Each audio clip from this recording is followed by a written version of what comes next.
Hi everybody! Long time no see. I know it's been a while since you've seen my face. So today I thought I would do a tutorial with you guys. So first thing up today, we are making something a little bit different and I already made it. It is a piece of wood with holes drilled in it to hold either a candle, like so, or air plants. Look how cute that is. So I have already made these. These are actually pieces of wood from North Carolina. And I really think that they're cool because in Florida, we don't really get pieces of wood that looks like this. So to me, it's very special. So all I did was drill a simple hole right here. You just kind of like eyeball a spot and then you drill a hole. And then you can get a candlestick and you simply just place it in. Now this candle is from a boutique store in a downtown little mountain shop. And then the air plants you can get from a nursery. They're native here in Florida, so I mean, they grow like crazy in my backyard. Like this one's from my backyard. This one I picked up from a nursery down the road a little bit, but it's the same concept. Just drilled a hole. This one has two, and then you just plop the air plant right inside, and then they will grow forever there. And actually, this piece, because it has bark on it, the air plants will like it because they can kind of root in it, even though they get their nutrients from their leaves. So also, if you have a piece of wood that's not stable, what you can do is too, it's a little hack, is that you can glue like a pine cone or another piece of wood, like so, so then it won't rock back and forth and it'll be stable. So these are the two pieces I have already done. I've done a few more behind me. I'm not going to take them down though, because everything will fall. So anyway, I'm going to show you how to make these in a quick little 5-minute tutorial. And if you end up making one, make sure you tag me on Instagram. I would love to see what you make. My tag is flshelling, or you can type out the whole thing, hashtag Florida shelling, and then make sure you follow me too. All right, guys, let's get to it. Let's see how we make these. So this is an example of what we're making. This is one that we've already done. A little different style, it's not driftwood, but you can see it's pretty simple. It's a hole here, the same size as the candle base, and it just fits right in there. And the most important thing is that you get a piece that's level, and that will stand up with the weight of the candle, especially if you have a taller candle like this. So that's the idea. So we can take our first piece, and this one's got a really good base, so this should work good. And we're going to put 2 holes here. So we just want to kind of keep it straight. What kind of drill are you using? This is just a hole saw. A what saw? 3/4 inch hole saw. 3/4 inch hole saw. Hole saw Okay. might not be the technical term, but it's the same effect. Okay. So it cuts a 3/4 inch hole. Okay. So you just want to get this level so that you cut your hole level in order for the candle to stand up straight.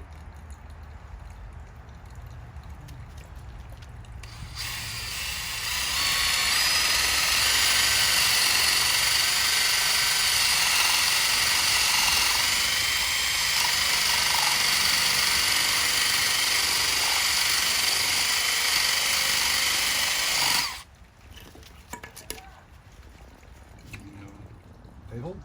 Wow, that's very clean. Yeah. So in that hole you can put candles, You can put candles or air plants. air plants, succulents. Just looking to see if you have an air plant here. Yeah, anything, anything, really. So that's a candle you have in your hand right there? So Oh yeah, here's look a at candle. that. And again, that hole saw just fits base of this candle exactly, so that's why we're using that. Wow, that's a perfect fit. And then you can dress up the base with, you know, other items like here, the moss, some added wood, and some other fungus. That's awesome. Can you do one more hole for me, just so I can see? So the drill bit you just get from Home Depot or wherever? Yeah, it's just I think actually the term for this is a hole saw. Hole saw. But any kind of drill bit that makes a hole will work. This is just quicker than an actual hole saw. So you want to put another hole about here, I guess? Yeah, sure. And so again, we just want to get that same, hold it down at the same level point as the other one so that they will be even. And you just kind of want to see how it's going to sit. And then you just want to hold that tight.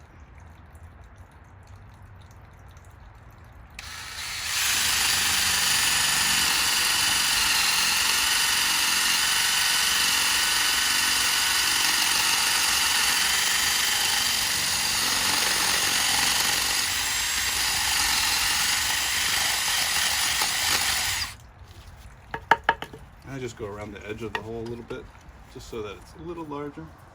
That way the candle will go in a little easier. Cool. That's awesome. I didn't bring another candle. That one fits perfect too. Yeah. So can you do any type of piece of driftwood, or does it have to be a certain type? Anything that depends on your candle. You know, these are kind of tall candles and they're fairly heavy, so you want something with a pretty sturdy base that's not going to roll over. So a couple other pieces that we brought out, like this one, give you a nice spot here.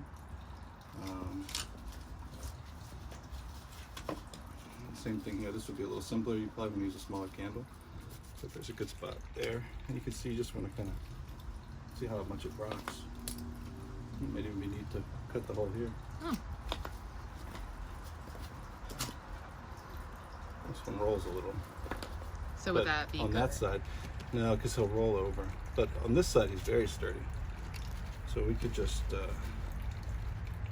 there's a kind of a knot here already. So I might be able to use that.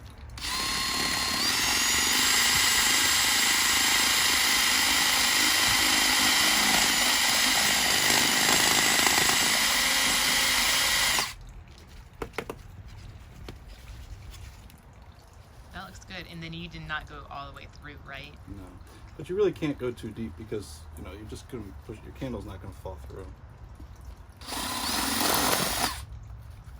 I did go through all the way there. Cool.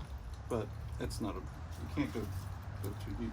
You're better off going deeper so you can push the candle in a little farther so that it's a little more stable.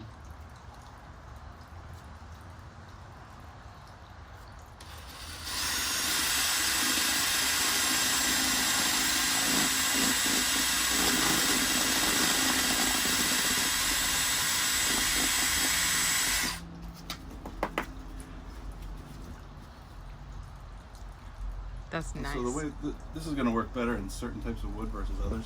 Like this is a really soft driftwood that's been in the water for a long time. There's not much, a whole lot left to it compared to something like this, which looks more like it was a piece of treated lumber at one point. And you can see the grooves there where the holes are cut, that it's cutting into hardwood.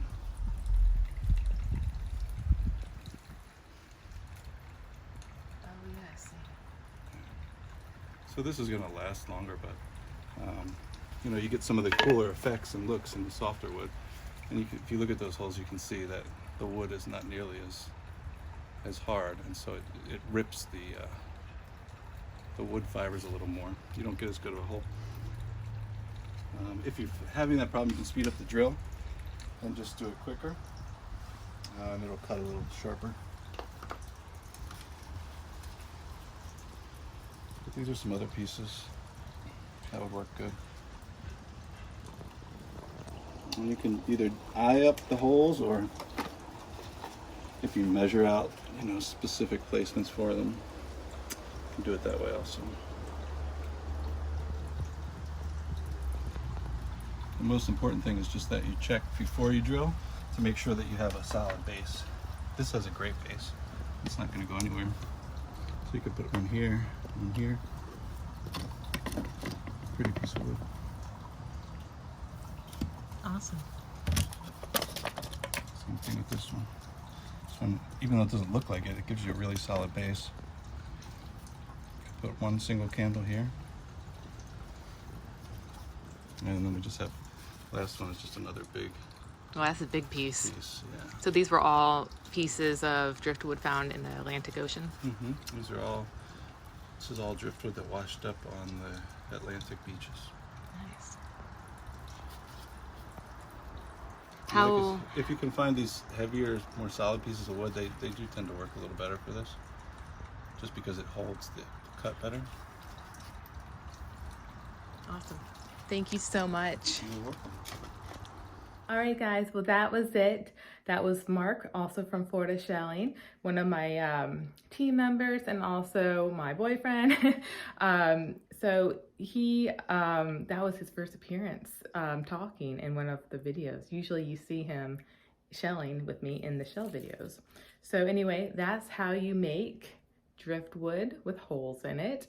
And you can always put something else in these too. You can get really creative. You can fill them up with a little bit of moss, and then you can put succulents in there. That would work too. Anything. Like I said, just show me what you make and I would love to see it, and maybe I'll get an idea from you. Until next time, I'll see you guys around. Bye.